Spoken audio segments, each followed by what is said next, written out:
Hello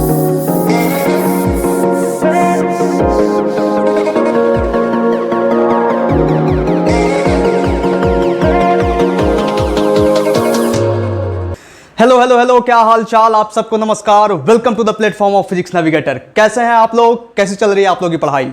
मैं उम्मीद करता हूं कि आप सब ठीक होंगे और आपकी पढ़ाई बहुत अच्छी चल रही होगी। तो चलिए शुरू करते हैं आज का क्लास, जहां पे हम लोग पढ़ने वाले हैं motion of A charge particle in uniform electric field.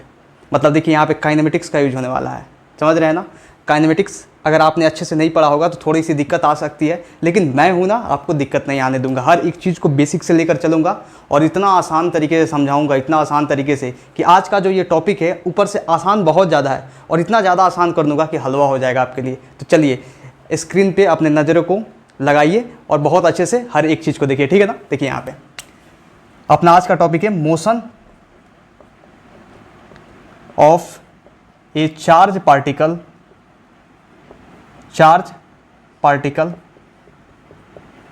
In uniform electric field. अगर मैं इलेक्ट्रिक फील्ड भी लिख दूं या सवाल में जस्ट इलेक्ट्रिक फील्ड करके आए तो आपको यूनिफॉर्म ही समझना है, क्योंकि अपने सिलेबस में नॉन यूनिफॉर्म का केस है ही नहीं। समझ में आ रहा है ना। देखो यहाँ पे तो अपना टॉपिक है motion of A charge particle in uniform electric field. अब इसमें तीन केस देखेंगे। पहला एक केस देखेंगे कि एक यूनिफॉर्म इलेक्ट्रिक फील्ड में एक चार्ज को जस्ट रिलीज कर दिया गया, तो उस पर आप काइनेमेटिकल पैरामीटर्स बताइए, मतलब एक्सेलरेशन बताइए, मोमेंटम बताइए, फोर्स बताइए, वेलोसिटी बताइए, वगैरह वगैरह जितने भी आते हैं। समझ में आ रहा है ना। दूसरा केस ये होगा, दूसरा केस में कि एक चार्ज को क्या करेंगे यूनिफॉर्म इलेक्ट्रिक फील्ड में हम किसी वी वेलोसिटी से फेंक देंगे, मतलब इनिशियल वेलोसिटी कुछ होगा उसका, ठीक है ना। और तीसरा होगा कि किसी भी चार्ज पार्टिकल को भी वेलोसिटी से तो फेंकेंगे, लेकिन चार्ज जो अपना इलेक्ट्रिक फील्ड होगा ना उससे परपेंडिकुलर फेंकेंगे। तो देखिए यहाँ पे अगर तीनों हो सकता है तो तीनों अगर आज हो जाए तो बहुत अच्छी बात है, नहीं तो कोई दो तो जरूर होगा। देखिए यहाँ पे पहला देखिए, पहला अपना केस वन है। केस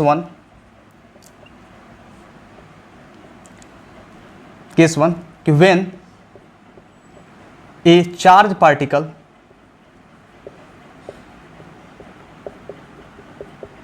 is placed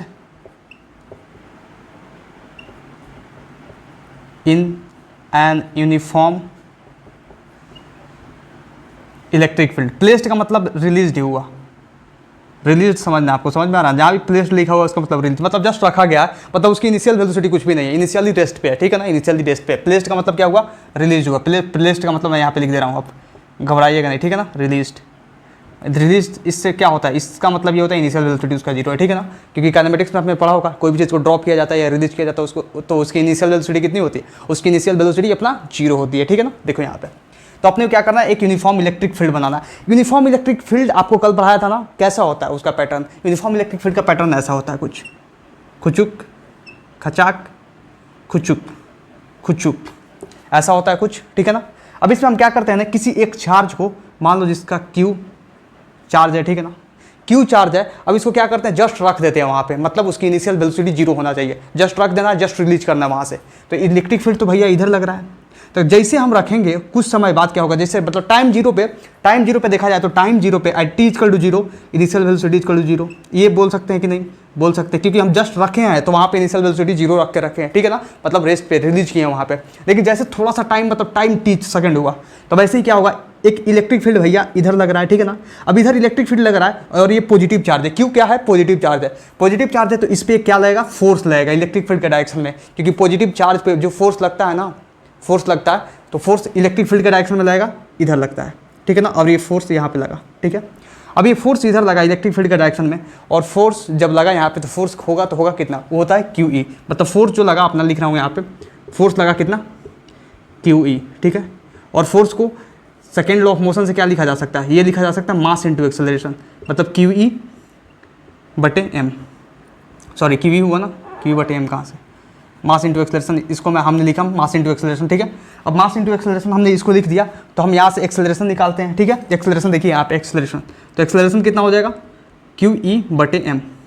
अब एक बात बताइए आपसे, मैं ये पूछना चाहता हूँ कि आप एक बात बताओ, ये एक्सेलरेशन कांस्टेंट है कि नहीं? ये फोर्स कांस्टेंट है कि नहीं? पहले ये बताओ। यहाँ पे फोर्स होगा कांस्टेंट, अब बोलोगे सर कैसे हो गया फोर्स कांस्टेंट, हमको समझाइए ना सर, प्लीज़ हमको समझाइए ना सर। अब देखो समझाते हैं फोर्स कांस्टेंट कैसे हुआ।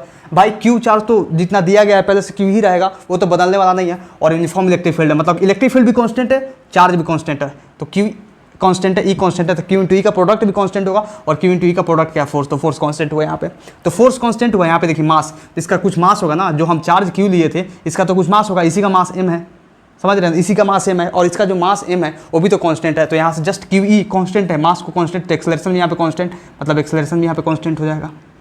यहाँ तक समझने में कोई दिक्कत, कोई दिक्कत, कोई दिक्कत नहीं। मतलब भैया यहाँ पे एक्सेलरेशन हो गया कांस्टेंट। जब एक्सेलरेशन कांस्टेंट हो गया तो यहाँ पे क्या लगा सकते हैं, काइनेमेटिक्स में आपने पढ़ा है कि जब भी एक्सेलरेशन कांस्टेंट हो, जब भी एक्सेलरेशन कांस्टेंट हो तो यहाँ पे आप क्या लगा सकते हैं, सोचो एक बार, क्या लगा सकते हो, इक्वेशंस ऑफ मोशन लगा सकते हो, पढ़े हो ना। तो इक्वेशंस ऑफ मोशन यहाँ पे वैलिड हो जाएगा। मतलब यहाँ पे ये बोल सकते हो कि since acceleration is constant so all equation of motion, all equation of motion is valid here, is valid here. सारी इक्वेशन ऑफ मोशन जो भी पढ़े हो ना, V equal to U plus A T, V square minus U square equal to S, S equal to U T plus half A T square, मतलब जितना भी equation of motion आपने पढ़ा है सारे यहाँ पे वैलिड हो जाएंगे, क्योंकि एक्सेलरेशन कांस्टेंट है भैया, ठीक है ना। और जितना भी काइनेमेटिकल पैरामीटर्स आपसे बोल दिया जाए तो सब निकाल ही लोगे। तो चलो एक निकाल कर बताओ। पहला आप बताओ वेलोसिटी आफ्टर टाइम टी कितना होगा, वेलोसिटी आफ्टर टाइम टी। मैं यहाँ पे लिख रहा हूँ, आपको जस्ट निकालना है, ठीक है ना। आफ्टर टाइम टी मतलब कुछ समय बीतने के बाद कितनी वेलोसिटी इसकी हो जाएगी। अब बताओ वेलोसिटी कितनी हो जाएगी, बताओ बता दो कितनी हो जाएगी, कितनी हो जाएगी, कितनी कितनी कितनी, सही बोले यार, ये तो निकाल लिया आपने। आप लगाओगे v equal to U plus A T. अब इनिशियल वेलोसिटी तो भैया जीरो था, इनिशियल वेलोसिटी क्या था, जीरो था, जीरो था इनिशियल वेलोसिटी। और ए और टी बचा, तो velocity is equal to acceleration कितना है, एक्सेलरेशन क्यू ई बटे एम, क्यू ई बटे एम इंटू टी। मतलब एक्सेलरेशन ये हो गया अपना, सॉरी वेलोसिटी अपना ये हो गया, वेलोसिटी अपना टाइम टी।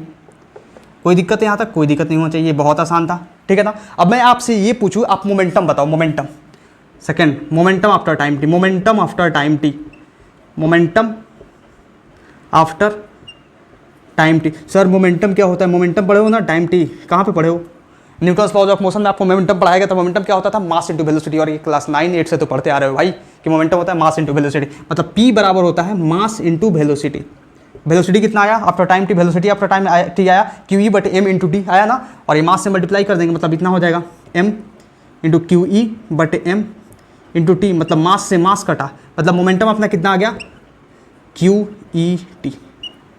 देख रहे हो मुन्ना कितना हलवा है, कितना हलवा है। मतलब यहाँ पे काइनेमेटिक्स का यूज है, लेकिन बेसिक्स काइनेमेटिक्स अगर आप पढ़े हो तो आपके लिए बहुत ज़्यादा हलवा बन जा रहा है ना। आया समझ में, कितना आसान था। अब देखिए नेक्स्ट नंबर निकलवाता हूँ, क्या निकलवाऊँ आपसे, स्पेस है, स्पेस, हाँ चलो यहाँ पे निकलवाता हूँ। थर्ड नंबर इधर करते हैं, थर्ड नंबर इधर करते हैं, ठीक है ना, यहाँ पे करते हैं थर्ड। देखो थर्ड नंबर, आप बताओ क्या बताओ आप, displacement after time T, displacement after time T, मतलब 30 टाइम के बाद डिस्प्लेसमेंट क्या होगा, डिस्प्लेसमेंट आपको बताना है। यहाँ पे एक और चीज़ देख लो, यहाँ पे एक चीज़ समझो कि यहाँ पे जो मोमेंटम था ना, momentum equal to mass into velocity, तो आप इस फॉर्मूले में तो देख रहे हो P इक्वल टू एम भी लिखा हुआ है, मतलब मोमेंटम यहाँ पे मास पे डिपेंड कर रहा है। लेकिन जो फाइनल फॉर्मूला हम निकाल के ला रहे हैं भाई, इसके केस में, इस यूनिफॉर्म इलेक्ट्रिक फील्ड में जब चार्ज को इनिशियली रेस्ट पे रखे हैं, इस केस में अगर हम निकाल रहे हैं यहाँ पे, तो यहाँ पे जो है मोमेंटम मास पे डिपेंड नहीं कर रहा है, क्योंकि क्यू ई टी पे जस्ट डिपेंड कर रहा है, ठीक है ना। तो यहाँ पे लिखेंगे हम कि momentum does not depends upon mass, depends upon mass in this case। Cut तो नहीं रहा है, कट रहा है, अगर कट रहा होगा मैं तो देख नहीं पा रहा हूँ, अगर कट रहा होगा तो यहाँ पे ये दिखा हुआ है कि जो यहाँ पे मोमेंटम है, मोमेंटम वो मास पे डिपेंड नहीं कर रहा है, मतलब momentum does not depends upon mass here, ठीक है ना। इतना समझ में। आप देखिए अब नेक्स्ट अपना है डिस्प्लेसमेंट आफ्टर टाइम टी। अब टाइम टी के बाद डिस्प्लेसमेंट क्या निकालोगे, डिस्प्लेसमेंट का फॉर्मूला बताओ भाई, क्योंकि इक्वेशन ऑफ मोशन वैलिड है यहाँ पे। एक इक्वेशन ऑफ मोशन यहाँ पे लगाया, दूसरा इक्वेशन ऑफ मोशन यहाँ पे लगाओ, is equal to U T plus half A T square, सी बात है। तो u तो जीरो है भाई, इनिशियल वेलोसिटी जीरो है, टाइम के साथ मल्टीप्लाई करेंगे तो ये भी जीरो हो जाएगा, खत्म खेला इसका। तो एस इक्वल टू आ जाएगा अपना हाफ ए इंटू टी स्क्वायर, सी बात है। और अपने को तो पता है ये हाफ, और एक्सेलरेशन कितना है, क्यू ई बटे एम, सी बात है। एक्सेलरेशन कांस्टेंट, और कांस्टेंट कितना है, क्यू ई बटे एम, तो क्यू ई बटे एम इंटू टी स्क्वायर, मतलब अपना डिस्प्लेसमेंट आफ्टर टाइम टी कितना आ गया, Q E by 2m into T square, ये आ गया।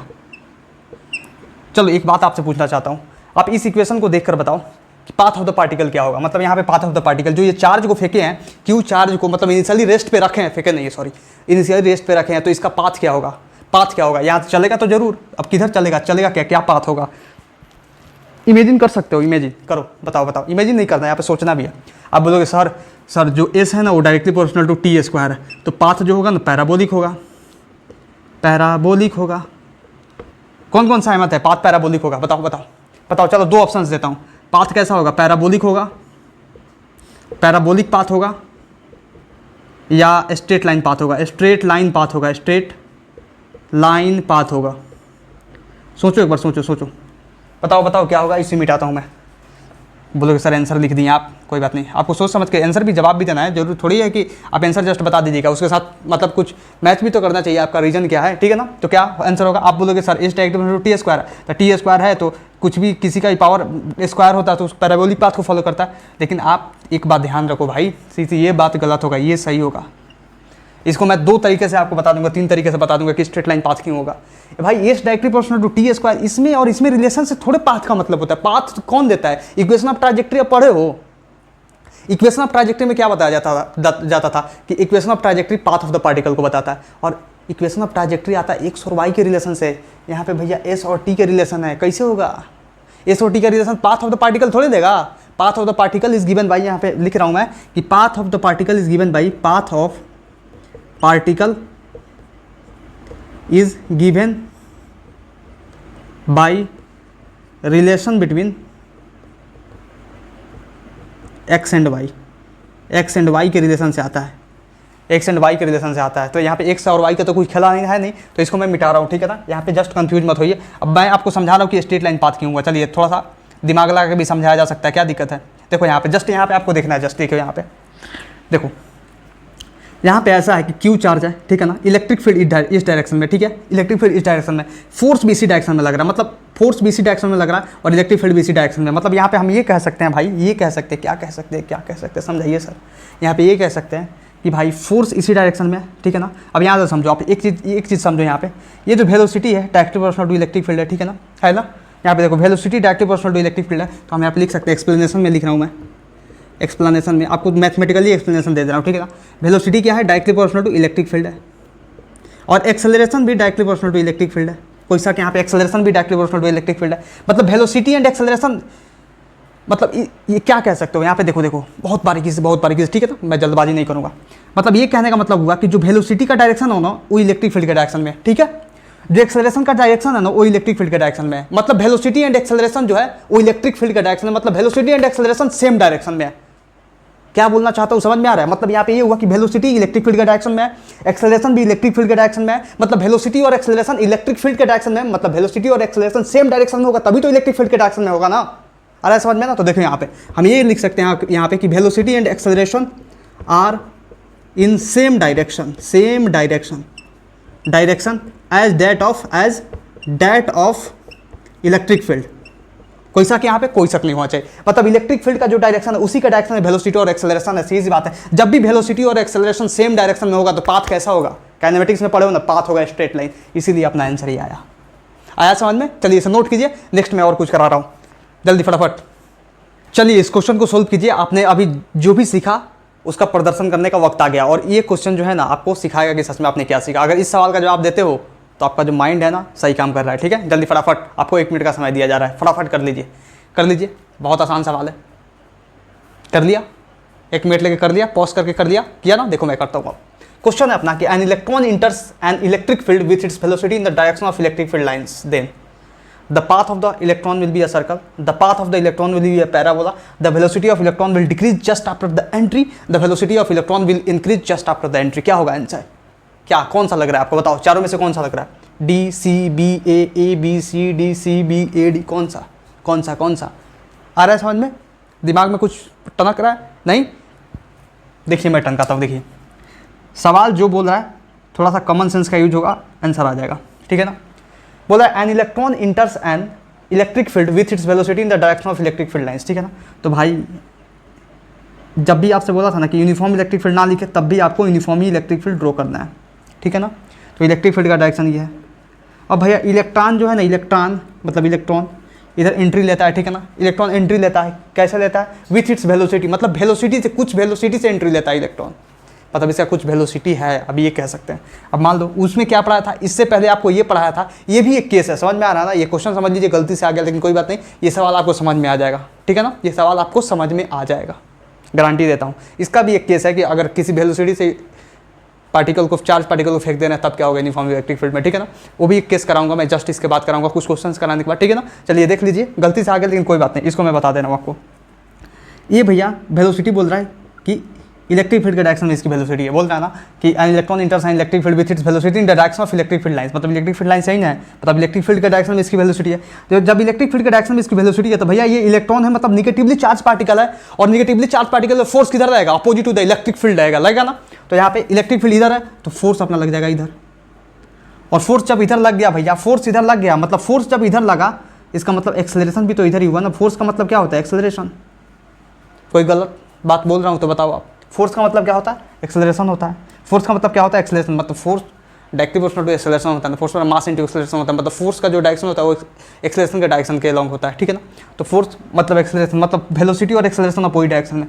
तो यहाँ पे बोल सकते हैं कि when velocity and acceleration are in opposite direction then kinematics में आपने क्या पढ़ा है, जब भी फोर्स और वेलोसिटी या एक्सेलरेशन और वेलोसिटी सेम ही बात है, अपोजिट डायरेक्शन में हो, मतलब कहने का मतलब कि मैं जाना चाहता हूँ आगे लेकिन कोई पीछे से पकड़ के हमको खींच रहा है, मैं जाना चाहता हूँ आगे लेकिन कोई पीछे से पकड़ के हमको खींच रहा है, मैं जाना चाहता हूँ आगे लेकिन कोई पीछे से पकड़ के हमको खींच रहा है। तो क्या होगा इसमें क्या होगा, मैं चल रहा था मान लीजिए 10 मीटर पर सेकंड, 10 मीटर पर सेकंड से चल रहा था, लेकिन कोई पीछे से हमको है ना खींच रहा है, मतलब कोई पीछे से फोर्स लगा रहा है, मेरी वेलोसिटी आ गया है लेकिन कोई पीछे से फोर्स लगा रहा है, मेरी वेलोसिटी आ गया है लेकिन कोई पीछे से फोर्स लगा रहा है, तब क्या होगा, मेरी स्पीड में डिक्रीज आएगा, मतलब कहने का मतलब ये कि ये इलेक्ट्रॉन आगे जा रहा था भी वेलोसिटी से, लेकिन कोई पीछे पकड़ के खींच रहा है, तब क्या होगा, मतलब अपोजिट डायरेक्शन में, तब क्या होगा, तब वेलोसिटी इसकी डिक्रीज कर जाएगी, तब the velocity of electron will decrease just after the entry. कितना आसान था। तो यहाँ पे क्या होगा, the velocity of electron will decrease just after the entry, just after the entry क्यों, बाद में क्यों नहीं, just after the entry इसलिए भाई क्योंकि जैसे एंटर करेगा इलेक्ट्रिक फील्ड में इलेक्ट्रॉन, उस पर पीछे फोर्स फटाक से लग जाएगा, और जैसे पीछे फोर्स फटाक से लगेगा तब बोलेगा अब तो मैं तेरे को नहीं छोड़ूंगा कालिया, तेरे को तो रोकना ही पड़ेगा, तेरी स्पीड में तो डिक्रीज करना ही पड़ेगा, इसीलिए जस्ट आफ्टर लिखा हुआ है। कितना आसान सवाल था ना, मतलब जस्ट कॉमन सेंस का सवाल है यार। चलिए इसे नोट कीजिए, मैं नेक्स्ट क्वेश्चन कराता हूँ। नेक्स्ट क्वेश्चन को देखिए और इस नेक्स्ट क्वेश्चन को फटाफट 1 मिनट के अंदर कर डालिए। बहुत आसान सवाल है, बहुत ज़्यादा आसान सवाल है, ठीक है ना। जल्दी फटाफट कीजिए, कर लीजिए जल्दी, बहुत आसान सवाल है। कर लिया करूँ मैं, देखो करता हूँ मैं सोल्यूशन। देखो, an electron and proton are set free in an uniform electric field then the ratio of their acceleration is. पहले यहाँ पे समझना सेट फ्री का मतलब क्या हुआ भैया। सेट फ्री का मतलब हुआ ना रिलीज्ड, मतलब यहाँ पे मोशन जो है ना वो 0 से स्टार्ट हो रहा है, मतलब इनिशियल वेलोसिटी 0 है, वहाँ से स्टार्ट हो रहा है मोशन, मतलब रेस्ट से स्टार्ट हो रहा है मोशन, ये कह सकते हैं, ठीक है ना। सेट फ्री का मतलब यही होता है, मतलब सवाल से यही समझा जा सकता है। अब बताइए, ये बोल रहा है ना आपको बताना है इलेक्ट्रॉन और प्रोटॉन का जो है ना रेशियो बताना है इनके एक्सेलरेशन का, क्या होगा आंसर, कौन सा है आंसर। इसका आंसर जो आने वाला है मैं बता दूं, मैं अगर सोच कर बताऊं ना इसे तो फटाक से बताऊं, Q/m होता है, सीधी सी बात है। तो Q तो कांस्टेंट ही है क्योंकि दोनों का E चार्ज आ जाएगा, और इलेक्ट्रिक फील्ड तो यहाँ पे यूनिफॉर्म दिया वो भी कांस्टेंट है, मतलब इनवर्सली प्रोपोर्शनल टू मास होगा, इनवर्सली प्रोपोर्शनल टू मास। तो पहले इलेक्ट्रॉन का पूछा है तो मास ऑफ प्रोटॉन ऊपर चले, mass of proton by mass of electron, इसका आंसर। देख लो कैसे हुआ। अभी फोर्स बराबर हम QE लिखे थे, हम फोर्स को क्या लिखे थे, मास इंटू एक्सेलरेशन लिखे थे, हाँ लिखे थे, ठीक है ना। हम एक्सेलरेशन को क्या लिखे थे, QE/m लिखे थे, हाँ लिखे थे, ये आया था एक्सेलरेशन। अब यहाँ पे देखो तुम, यहाँ पे देखो इलेक्ट्रॉन और प्रोटॉन में, देखो इलेक्ट्रॉन में और प्रोटॉन में, इलेक्ट्रॉन में क्या इसका चार्ज E होता है, इसका भी चार्ज E होता है, ठीक है ना। इसका मास ऑफ प्रोटॉन, इसका मास ऑफ इलेक्ट्रॉन होगा ना, इलेक्ट्रॉन है ना, इसका मास ऑफ इलेक्ट्रॉन होता है, तो इसका मास ऑफ प्रोटॉन होता है, क्योंकि मास तो सेम नहीं होता, क्योंकि इसका होता है 1.66 × 10⁻⁻27 kg और इसका होता है 9.1 × 10⁻31 kg। समझ में आ रहा है ना, तो इसीलिए ऐसा हुआ। तो मास दोनों का डिफरेंट होता है, लेकिन चार्ज तो यही होता है ना, 1.6 × 10⁻19 कूलम, ठीक है ना। अब देखो इलेक्ट्रिक फील्ड, इसके लिए भी E है क्योंकि यूनिफॉर्म इलेक्ट्रिक फील्ड है, तो इसके लिए भी E है। मतलब ये कह सकते हैं कि Q मतलब चार्ज सेम है, इलेक्ट्रिक फील्ड सेम है, मतलब मास डिफरेंट है, बस समझ में आ रहा है ना। तो हम लिख सकते हैं यहाँ पे कि एक्सेलरेशन जो है ना इन्वर्सली प्रोपोर्शनल टू मास हो जाएगा।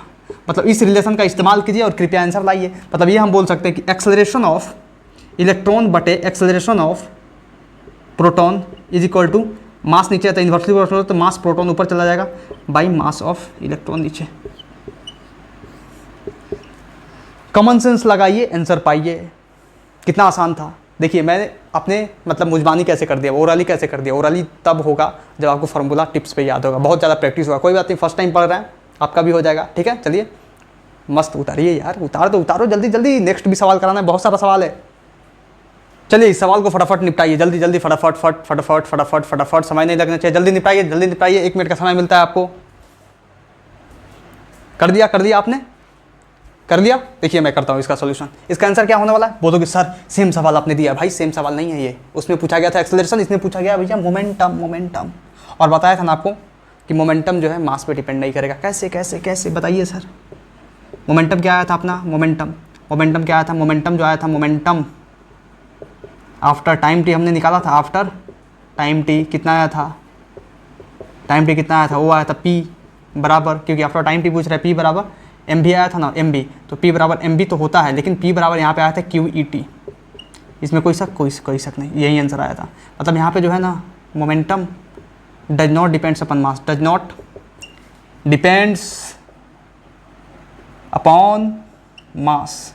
मतलब मोमेंटम यहाँ पे मास पे डिपेंड नहीं कर रहा है। यहाँ पे बात किया वहीं सेम इलेक्ट्रॉन और प्रोटॉन का। तो देखो चलो इलेक्ट्रॉन के लिए देखते हैं चार्ज E, तो Q चार्ज, और प्रोटॉन के लिए भी चार्ज E, तो यहाँ पर भी Q चार्ज। मतलब चार्ज तो सेम हो गया, चार्ज कांस्टेंट। इलेक्ट्रिक फील्ड भैया यूनिफॉर्म है ना। इलेक्ट्रिक फील्ड कैसा है? यूनिफॉर्म है इलेक्ट्रिक फील्ड। तो यूनिफॉर्म इलेक्ट्रिक फील्ड, तो इलेक्ट्रिक फील्ड भी कांस्टेंट है यहाँ पे। Oh my God, electric field भी कांस्टेंट होगा। आप देखना T कांस्टेंट है कि नहीं।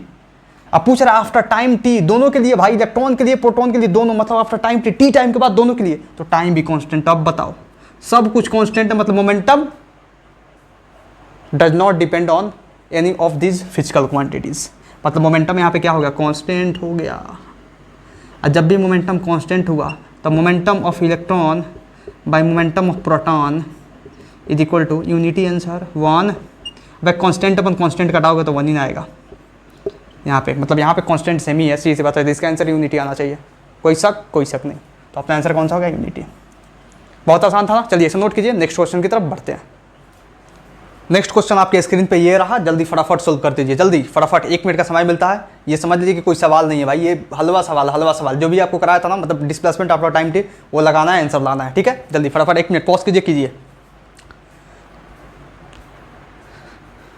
मन के बहकावे में ना मन लाख भुलाए, भ्रम में डाले तू इस मन का दास ना बन, तू मन को अपना दास बना ले, तू इस मन का दास ना बन, तू मन को अपना दास बना ले। मतलब समझे क्या बोलना चाहते हैं भाई? तुम्हारा मन जो है ना वो चाहेगा कि शैतानी करे, वो चाहेगा कि गलत सलत चीज़ों में उलझे, लेकिन तुम्हें क्या करना है? उस मन को पकड़ना है और खींच के पटक के एक हाथ मारना है, उसको बोलना है कि नहीं हमरे पास रह, तू दूर मत जा हमसे। मतलब वो चाहेगा कि जाएं दूर और कुछ गलत सलत चीज़ों को पकड़कर तेरे अंदर डालें, जाएं दूर और गलत सलत चीज़ों को पकड़कर तेरे अंदर डालें, लेकिन उसको जाने देना नहीं है। जैसे जाना चाहेगा उसको पकड़ लेना है, दबोच लेना है और एक लात कसना है उसको, और फिर कहना मेरे पास ही रह तू और मुझे अच्छाई प्रदान कर। समझ में आ रहा है ना? मतलब मन को अपने बस में करो। मन को मतलब ऐसा नहीं होना चाहिए कि मन तुमको अपने बस में कर ले। समझ में आ रहा है ना? चलिए इसे देखिए जल्दी फटाफट। सवाल है अपना, ये proton of mass M and charge E is release from rest in an uniform electric field. जो बोल रहा है वैसे वैसे करना, ठीक है, जिसका स्ट्रेंथ E दिया हुआ है। चलिए सॉल्यूशन करते हैं। एक यूनिफॉर्म इलेक्ट्रिक फील्ड है, ले भैया,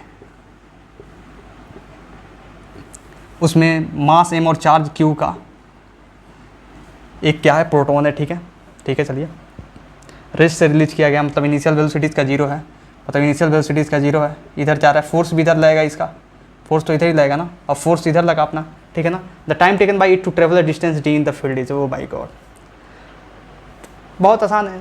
इसमें क्या लगेगा? सीधी सी बात है, S equal to ut plus half AT square लगाओ, ut plus half AT square लगेगा ना।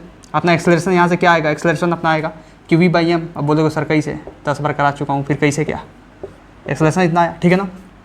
अब एस ये है, एस है ना, तो यू टी भाई, तो यू टी तो जीरो हो गया, इससे पहले ही बताया था क्योंकि यू क्या है यहाँ पे जीरो है इसीलिए।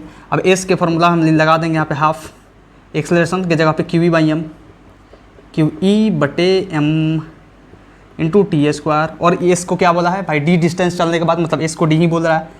अब डिस्प्लेसमेंट यहाँ पे देखो, यहाँ पे डिस्टेंस बोला है, लेकिन हम फॉर्मूला क्या है हमारा डिस्प्लेसमेंट का। अब हम डिस्प्लेसमेंट के जगह पे डिस्टेंस कैसे चिपका सकते हैं, स्ट्रेट लाइन में मूव कर रहा है, जब भी स्ट्रेट लाइन में मूव करता है बॉडी इनिशियल वेलोसिटी से चालू हो, एक्सेलरेशन कांस्टेंट और स्ट्रेट लाइन में मूव करे, तो स्ट्रेट लाइन में जब मूव करे तब क्या होगा, डिस्टेंस डिस्प्लेसमेंट के बराबर होता है। इसलिए यहाँ पे डिस्प्लेसमेंट के जगह पे हम डिस्टेंस लिख सकते हैं। काइनेमेटिक्स का फील है, नहीं समझ में आ रहा है ना, तो काइनेमेटिक्स का फील है, अगर काइनेमेटिक्स पढ़ के आओ तब दिमाग में घुसेगा बढ़िया से। लेकिन अगर नहीं भी घुस रहा है तो मैं समझा रहा हूँ, उस बातों को अमल करो, उस लिखो कि जब भी इनिशियल वेलोसिटी जीरो हो, एक्सेलरेशन कांस्टेंट हो और पार्टिकल स्ट्रेट लाइन में चल रहा हो। क्या बोला मैंने, सुन रहे हो क्या बोला, जब भी एक्सेलरेशन कांस्टेंट हो, इनिशियल वेलोसिटी जीरो हो और पार्टिकल स्ट्रेट लाइन में चल रहा हो, तो जो डिस्टेंस कवर करेगा ना उतना ही डिस्प्लेसमेंट होगा, क्योंकि वहाँ पर टर्निंग पॉइंट उसको मिलेगा नहीं, डिस्प्लेसमेंट कम हो जाएगा, डिस्टेंस ज़्यादा हो जाएगा। समझ में आ रहा है ना, थोड़ा थोड़ा समझ में आ रहा है, कोई बात नहीं। देखो यहाँ पे अब डी दिखती है यहाँ पे, अब यहाँ पे लिख दें हाफ क्यू, क्यू तो नहीं लिखेंगे, क्यू के जगह पे हम ई लिखेंगे, क्योंकि प्रोटॉन का चार्ज जो होता है अपना ई होता है, क्योंकि यहाँ पे देखो ई के फॉर्म में दिया होगा ना हर चीज़, ई के फॉर्म में, तो E capital E by M into T, ठीक है। अब देखिए यहाँ पे, देखिए अब हम क्या करें, टाइम निकालना ना, क्योंकि टाइम पूछ रहा है किस समय के बाद डिस्टेंस डी चल जाएगा वो फील्ड में, तो सीधी सी बात है, टाइम इक्वल टू हम लिख देंगे T equal to 2md T square होगा ना, 2md हाँ यहाँ पे 2md by small E capital E, मतलब यहाँ से हम टाइम इक्वल टू निकाल देंगे, time equal to under root 2md 2dm by small E capital E small E, मतलब ये अपना आंसर हो गया, अखंड आंसर आया, अखंड आंसर। इसको तो हम एक स्टेप में भी निकाल सकते हैं, सीधी सी बात, जस्ट हम ये कराते, ये करने का जरूरत ही नहीं था। कितना आसान है, बहुत ज़्यादा आसान है। कौन सा आंसर हुआ अपना 2dm by small E capital B number, समझे बबुआ। तू इस मन का दास न बन, तू मन को अपना दास बना ले, तो मन को दास बना लेना है, तो जैसा चाहोगे वैसा कर सकोगे। लेकिन अगर मन के विरुद्ध रहकर तुमने काम नहीं किया तो समझ लो तुम्हारा मन तुमको लूट लेगा, और ऐसा लूटेगा ना कि फिर लूटने के लायक भी नहीं बचोगे, ठीक है ना। तो जल्दी फटाफट इसे नोट कीजिए। चलिए इस बेजान से सवाल को भी कर लीजिए, क्या बताऊँ, मतलब इतना आसान आसान सा सवाल आ रहा है, मैं खुद तंग हो जा रहा हूँ, मैं नहीं कराऊंगा यार ऐसा सवाल, छोड़ो यार, अपने से कर दो, अपने से कर दो अपने, जल्दी जल्दी पॉज करके अपने से कर दो। तुम भी बोलोगे सर क्या मतलब ऐसा सवाल करा रहे हो, इतना आसान सवाल करा रहे हो सर, कुछ तड़कता भड़कता सवाल कराओ। कोई बात नहीं, इसके बाद तैयार हो जाना, बहुत पावर आ गया ना तुम्हारे में, मेरे पढ़ाने के बाद आ रहा है ना, आ रहा है ना मेरे पढ़ाने के बाद, तो बहुत ज़्यादा पावर आ गया ना, तो जोश दिखाओ इसके बाद आने वाला जो सवाल है उस पर, ठीक है। चलो इसे करो, हो गया, कर दूं मैं सोल्यूशन, देखो करता हूं। क्वेश्चन है the magnitude of force exerted by a uniform electric field on an electron having mass me and proton of mass mp are represented as fe and fe respectively are related as. बोल रहा है कि भैया, पूछ रहा है magnitude of force में relation आपको बताना है, जो एक यूनिफॉर्म इलेक्ट्रिक फील्ड में इलेक्ट्रॉन प्रोटॉन दोनों है, जिसका मास दिया हुआ, इलेक्ट्रॉन का मास me और प्रोटॉन का मास mp, ठीक है ना। चलो निकाल लेते हैं, सीधी सी बात है, क्या दिक्कत है। तो भाई इलेक्ट्रिक फील्ड क्या है, यूनिफॉर्म है, मतलब इलेक्ट्रॉन के लिए भी यूनिफॉर्म है, प्रोटॉन के लिए भी यूनिफॉर्म है, मतलब हम F बराबर QE लिख सकते हैं। उसमें उस इलेक्ट्रॉन या प्रोटॉन पे जो लग रहा होगा क्या क्या क्या फोर्स, वो तो कांस्टेंट ही होगा ना। अब कैसे कांस्टेंट होगा मैं बता रहा हूँ आपको। देखो इलेक्ट्रॉन है, ये प्रोटॉन है, तो इलेक्ट्रॉन के लिए चार्ज यहाँ पे QE है ना, तो इलेक्ट्रॉन के लिए चार्ज E, प्रोटॉन के लिए भी चार्ज E, और इलेक्ट्रिक फील्ड तो यूनिफॉर्म है, तो इलेक्ट्रॉन के लिए भी E, इसके लिए भी। अब पूछ रहा है फोर्स, मतलब दोनों सेम ही बात है, मतलब ये कांस्टेंट, मतलब फोर्स आ गया अपना क्या, कांस्टेंट। और जैसे आया फोर्स कांस्टेंट, मतलब फोर्स F/P/FE जो हो जाएगा ना, ये हो जाएगा 1 के बराबर। और जैसे हुआ ये 1 के बराबर, वैसे लिख सकते हो FP बराबर FE। इसमें कराने वाला कौन सी बात थी, कराने वाली बताओ कौन सी बात थी। लेकिन मैंने फिर कराई ना, कराई सर, लड़की जैसे काहे बात कर रहे हो सर, कराया ना, सॉरी। अरे कहा हो गया हम लड़की जैसे बात करें, तो कहा हो गया हम लड़की जैसे बात कर रहे हैं तो आपसे कोई बात नहीं। देखिए जल्दी फटाफट नोट कीजिए। अब सवाल जो आने वाला है आपका दिमाग खोलेगा, ठीक है, जल्दी फटाफट कीजिए इसे नोट। चलिए अब इस क्वेश्चन को करके दिखाइए। क्वेश्चन बहुत ही आसान है। जो पिछला लेक्चर कराया था ना, मतलब पिछला लेक्चर, मतलब आज से 7-8 लेक्चर पहले पेंडुलम प्रॉब्लम पढ़ाया था, ये वहाँ से रिलेटेड सवाल है। और इस सवाल को मैं जानता हूँ आप कर लीजिएगा। सर आप तो बोल रहे थे सर बहुत अच्छा क्वेश्चन देने वाले हैं, लेकिन आपने तो इतना आसान सवाल दे दिया और बोल भी रहे हो बहुत आसान सवाल है। कोई बात नहीं, पहले करके बताओ इसे, फिर मैं बताता हूँ, ठीक है ना। मैं पूछूंगा कि इस सवाल में और उस सवाल में जो उधर कराया था ऐसा ही सेम सवाल, इसमें और उसमें क्या डिफरेंस है, फिर तुम्हें पता चलेगा, ठीक है ना। जल्दी जल्दी फटाफट करो, चलो 1 मिनट का समय मिलता है, चलो जल्दी कर लो। कर दिया? ओए मुन्नू कर लिया? मुन्नू मुन्नू कर दिया? कर दिया? कर दिया मुन्नू? देख इधर, देख सवाल देख। A mass M carrying a charge Q is suspended from a string, ठीक है भाई। जैसा जैसा बोलता है वैसा वैसा डायग्राम बनाएंगे, ठीक है ना। डायग्राम देखो, एक स्ट्रिंग है, उससे एक मास एम जिसका चार्ज क्यू है, सस्पेंडेड है। चलिए, a mass M carrying a charge Q is suspended from a string is placed in a uniform electric field. मतलब यूनिफॉर्म इलेक्ट्रिक फील्ड मतलब इधर इलेक्ट्रिक फील्ड लग रहा है, चला जा बेटा, उसमें रखा गया ऐसे, ठीक है ना। कोई दिक्कत नहीं होना चाहिए, ठीक है। चलो, जिसका इलेक्ट्रिक फील्ड का इंटेंसिटी ई है, चलो ई है मान लेते हैं। चलो, the angle made by the string with the vertical is, अरे सीधी सी बात है, ये इधर इलेक्ट्रिक फील्ड लग रहा था, ये क्यू चार्ज है, इस पर तो एक फोर्स भी तो लगेगा। फोर्स क्या करेगा, थोड़ा सा इसको इधर कर देगा ना, यहाँ पे उठा कर देगा इस मास एम और क्यू को। तो इधर क्या लगेगा अपना, इधर लगेगा एम जी और इधर लगेगा क्यू ई। कोई दिक्कत नहीं। अब बोलोगे सर आप एक बात बताओ, इससे पहले जो आप पहला केस कराए कि उसमें रिलीज कर देना है यूनिफॉर्म इलेक्ट्रिक फील्ड में एक चार्ज को, तो उसमें कहाँ एम जी नहीं लिया आप? इसलिए एम जी नहीं लिया ना क्योंकि वहाँ पे आप एज्यूम करो, लिख सकते हो वहाँ पे, मैंने लिखना भूल गया था, लेकिन एज्यूम कर सकते हो वहाँ पे कि वहाँ पे ग्रेविटी फ्री स्पेस मानना है आपको, जी जीरो मानना है। और यहाँ पे क्यों ले रहे हो एम जी? यहाँ पे तो कुछ नहीं है, लेकिन देखो यहाँ पे सब में एम जी मतलब एम और जी का तो प्रयोग हर चीज़ में, इसीलिए। और एंगल बन रहा है भाई, एंगल यहाँ पे बन रहा है, तो एंगल किसके प्रभाव से बनेगा? जी का ही प्रभाव होगा तभी तो बन सकता है ना। यहाँ पे देखो, यहाँ पे ऐसे बनेगा, एंगल कब बनेगा? जब यहाँ पे जी का प्रभाव होगा, एम जी का प्रभाव होगा तभी तो बनेगा, डायरेक्ट क्यू भी तो एंगल नहीं बना सकता है, समझ में आना। तो यहाँ पे देखो, आपने ये पढ़ा था कि tan थीटा क्या होता है, tan थीटा बराबर F E by M G होता है, और एफ ई क्या है, ये क्यू ई है। तो सीधी सी बात है, tan थीटा बराबर क्यू ई बटे एम जी, मतलब थीटा बराबर tan इनवर्स क्यू ई बटे एम जी। मतलब वहाँ जो सवाल था नॉर्मल सवाल था, यही डिफरेंस है वहाँ और यहाँ में ना, कि वहाँ एक नॉर्मल सवाल दिया गया था, लेकिन यहाँ पे इलेक्ट्रिक फील्ड के अंदर घुसा दिया गया इस चार्ज को। सेम बात है, वहाँ पे ऐसे भी फोर्स लग रहा था क्योंकि वहाँ पे दो थे, दोनों ऐसे कर रहे थे, चुप मतलब दोनों रिपेल कर रहे थे, लेकिन यहाँ पे एक है, लेकिन ये इलेक्ट्रिक फील्ड है ना, एक इलेक्ट्रिक फील्ड के चलते इस एक पे फोर्स लग जा रहा है, आया समझ में। तो इसका आंसर क्या होगा, Q V by M G, tan theta Q V by M G, ये वाला। चलिए, इसके बाद जो सवाल आने वाला है थोड़ा सा इससे लेवल अपर है, उसके लिए आपको 2 मिनट दिया जाएगा, जल्दी कीजिए इसे। ये करके दिखाओ, चलो ये करके दिखाओ, चलो अभी से उस क्वेश्चन को करके दिखा दो, तब मानूंगा कि हाँ सच में आपने सीख लिया हर चीज़। अगर ये सवाल आपसे हो जा रहा है तो लोहा मान जाऊंगा कि सच में आपको आता है हर एक चीज़, क्योंकि इससे पहले जो भी सवाल कराए हुए थे समझ लीजिए कि वो सब 20 बनाने के लिए सवाल था। अभी सवाल को करना है। बोलोगे कि सर पहले ही आप डरा रहे हो, कैसे होगा सवाल, पहले ही पैंट में हमारा हो गया तो? अरे यार पैंट में कैसे हो जाएगा, सवाल है यार, शेर थोड़े आ गया ऐसा होने की पैंट में कर दोगे। करो सवाल को करो। सर हटिएगा तब ना करेंगे, चलो हट जा रहा हूँ, अच्छा करो। चलो 2 मिनट देता हूँ आपको, 2 minutes for this question. This question is very very very important and very very very मतलब गुड कॉन्सेप्ट क्वेश्चन। कर दिया 2 मिनट पॉज करके कर लिया। मैं करूँ, देखो मैं करता हूँ इसका सवाल। ये सवाल जोरदार सवाल है और नीट में आने के चांसेस है इसके, ठीक है ना। समझ लीजिए कि ये आ सकता है कभी भी। अगर सवाल टफ सवाल बना तो टफ क्या है, मतलब इजी सवाल है, जस्ट जो करते आ रहे हो वही करना है, ठीक है ना। बस सवाल बड़ा देख के बोलोगे अरे भाई इतना बड़ा सवाल है, बाप रे ये तो 4 किलो का सवाल है सर, इससे पहले 2 लाइन का सवाल देते थे, तो 4 किलो का सवाल है, कैसे होगा? नहीं होगा सर, नहीं होगा, हमसे नहीं होगा। लेकिन आप जैसे सवाल पढ़ोगे ना, फटाक से आपके दिमाग में आंसर आ जाएगा कि हाँ ऐसे होगा, ठीक है ना। देखो यहाँ पे कैसे, an electron falls from rest through a vertical distance h in a uniform electric field vertically upward directed electric field E. अरे भाई चलो, जो सवाल में बोल रहा है ना वो करना है। मतलब बोल रहा है ना, एक इलेक्ट्रॉन है जो रेस्ट से फॉल कर रहा है, कहाँ पे?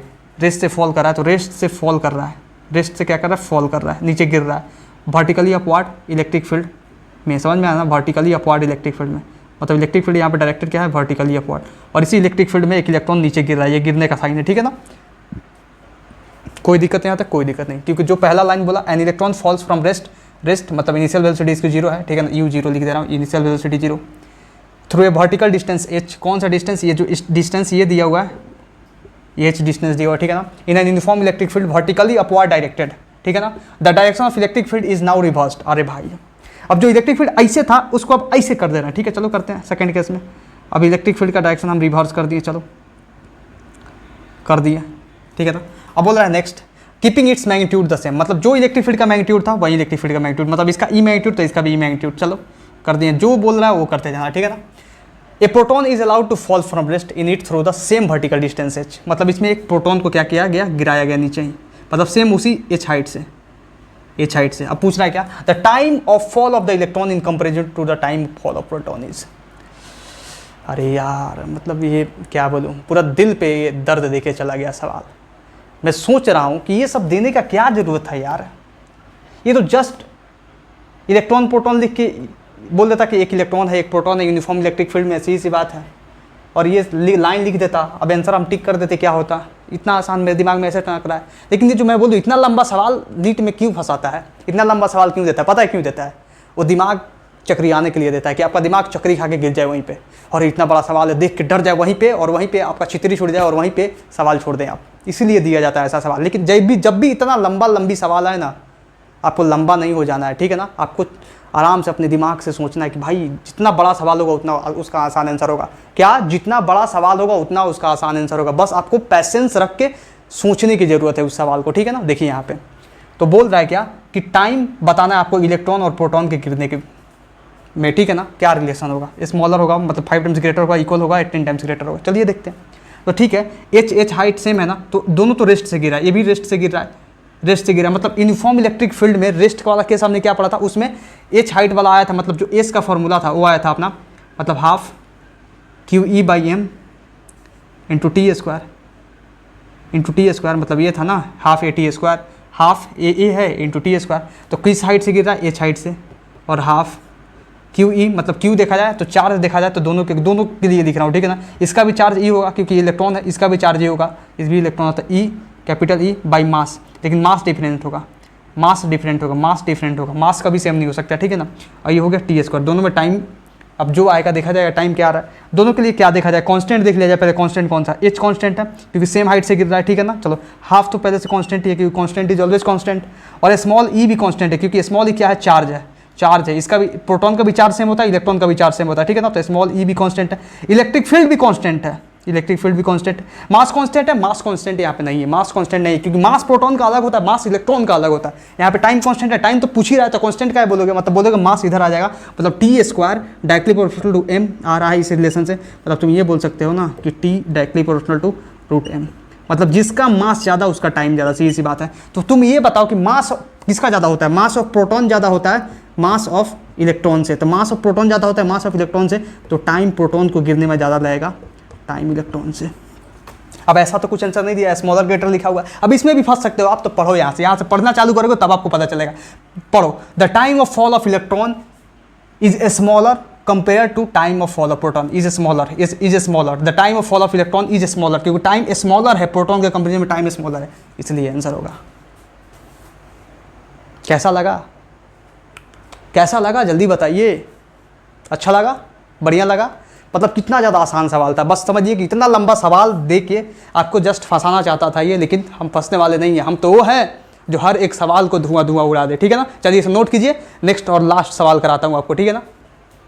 आपके स्क्रीन पे ये लास्ट क्वेश्चन है, ठीक है ना, इस लास्ट क्वेश्चन को करना है, और ये क्वेश्चन जो है ना, ये थोड़ा सा आपको सोचने में मजबूर कर सकता है अगर 11th क्लास आपने अच्छे से नहीं पढ़ा हो तो। समझ में आ रहा है ना। चलिए इसे कीजिए, उसके बाद मैं सोचने पे मजबूर करा रहा हूँ कि कैसे सोचा जाता है ऐसे सवालों को, ठीक है ना। जल्दी फटाफट इसे कर दीजिए, सोचिए क्या होगा answer. 2 minutes, take 2 minutes, 2 minute ले लीजिए, 2 मिनट ले लीजिए, चलिए 2 मिनट ले लीजिए, 2 मिनट ले लीजिए 2 मिनट, हो गया, कर लिया आपने, कर लिया, कराऊँ मैं, देखो कराता हूँ। क्वेश्चन है, a particle of mass M and charge Q is placed at rest in a uniform electric field E and then release, सही है, चलिए रखा गया मतलब रिलीज कर दिया गया। उसके बाद the kinetic energy attained by the particle after moving a distance Y is, क्या मतलब इस सवाल को समझने के बाद क्या लग रहा है, पहले सवाल को आपको समझाता हूँ। बोल रहा है कि एक यूनिफॉर्म इलेक्ट्रिक फील्ड है, चलो भाई यूनिफॉर्म इलेक्ट्रिक फील्ड ड्रॉ करते हैं, distance between the line same होगा और सेम डायरेक्शन में होगा तभी यूनिफॉर्म इलेक्ट्रिक फील्ड होगा, ठीक है ना। इसमें क्यू चार्ज है, मास एम है जिसका, ठीक है ना। इसको रिलीज किया गया मतलब इनिशियल वेलोसिटी 0, इस पर कुछ फोर्स भी लगेगा इधर इलेक्ट्रिक फील्ड का डायरेक्शन में, कोई शक नहीं। अब बोल रहे हैं यहाँ पे आपको बताना है काइनेटिक एनर्जी कितना अटेंड करेगा, मतलब इसमें डालने के बाद रिलीज कर दिया गया, उसके बाद काइनेटिक एनर्जी कितना अटेंड करेगा वाई डिस्टेंस चलने के बाद, मतलब मान लो कुछ यहाँ से यहाँ तक चल के वाई डिस्टेंस आया, ये चार्ज यहाँ से यहाँ तक आया, क्यू चार्ज एम मास का, वाई डिस्टेंस चल के आया, तो काइनेटिक एनर्जी क्या अटेंड करेगा। तो देखो सोचो, जब वो चलेगा तो कुछ वेलोसिटी अटेंड करेगा, तो काइनेटिक एनर्जी अटेंड करेगा, तो कैसे करेगा, समझा सकते हो। आंसर ला सकते हो, आंसर इस फॉर्म में देना है, ठीक है ना। वेलोसिटी के फॉर्म पे तो आंसर नहीं है, तो वहाँ पे तो वेलोसिटी का फॉर्म तो यूज होगा नहीं। सोचो एक बार कैसे आंसर आएगा, सोचो सोचो सोचो। वर्क एनर्जी थ्योरम लगा के देखें, आओ लगाते हैं work energy theorem. Work energy theorem, और वर्क एनर्जी थ्योरम जो है ना बाबू, ये ब्रह्मास्त्र है फिजिक्स का।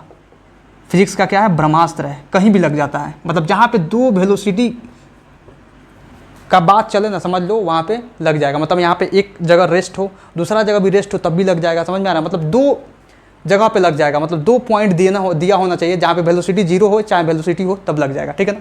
देखो यहाँ पे तो वर्क एनर्जी थ्योरम क्या बोलता है, वर्क एनर्जी थ्योरम बोल रहा है कि work done by all the forces is equal to change in kinetic energy. तो वर्क डन क्या होता है, वर्क डन होता है F.S। आपने पढ़ा है वर्क एनर्जी थ्योरम में, वर्क एनर्जी पावर में, ठीक है ना। और change in kinetic energy final minus kinetic energy initial, ठीक है ना। अब यहाँ पे काइनेटिक एनर्जी इनिशियल क्या होगा, 0 होगा। क्यों, क्योंकि शुरू में ही क्या किया गया, रिलीज किया गया। शुरू में रिलीज किया गया मतलब इनिशियल वेलोसिटी 0, इनिशियल वेलोसिटी 0 मतलब हाफ mv² करोगे तो v 0, तो हाफ mv², सब 0, मतलब काइनेटिक एनर्जी इनिशियल 0। मतलब काइनेटिक एनर्जी फाइनल का मतलब ये होगा कि रिलीज करके जब छोड़ा गया तो काइनेटिक एनर्जी फाइनली कितना हुआ, मतलब काइनेटिक एनर्जी फाइनली अटेंड कितना किया। मतलब वही सवाल पूछ रहा है, काइनेटिक एनर्जी अटेंड कितना होगा। मतलब काइनेटिक एनर्जी अटेंड हम यहाँ पे लिख सकते हैं, kinetic energy attained is equal to F.S। और फोर्स कितना है भाई, फोर्स कितना है बताओ, फोर्स कितना है। फोर्स हो जाएगा अपना Q × E, क्योंकि चार्ज का बात कर रहा है ना, इलेक्ट्रिक फील्ड में चार्ज डाला गया तो फोर्स कितना होगा, QE होगा। और S डिस्टेंस, मतलब S डिस्टेंस या डिस्प्लेसमेंट, क्योंकि स्ट्रेट लाइन में चल रहा है, ठीक है ना। यहाँ पे एक्सेलरेशन भी कांस्टेंट होगा, इनिशियल वेलोसिटी भी कांस्टेंट होगा, तो डिस्टेंस या डिस्प्लेसमेंट बोलो तो y हो जाएगा सेम QEY। मतलब kinetic energy attained is equal to QEY। अपना ये आंसर आएगा। मतलब देखो कितना आसान और कितना ज़्यादा बढ़िया ये सवाल का आंसर आया QEY। बताओ इसमें ज़्यादा क्या सोचना था। जस्ट ऐसे ही नीट में सवाल आते हैं। नीट में कैसे सवाल आते हैं, नीट में बाबू कसम से मैं बोल रहा हूँ ना, ऐसे ही सवाल आते हैं जो आपके मतलब मेमोरी बेस्ड हो, जो आपके जो दिमाग जो कुछ चेक करेगा वहाँ पे कि बच्चा जो है साल भर रगड़ के मेहनत किया है कि नहीं। अगर आपने साल भर रगड़ के बढ़िया से मेहनत नहीं किया है तो समझ लीजिए कुछ नहीं होगा, पूरा रगड़ना पड़ेगा बढ़िया से।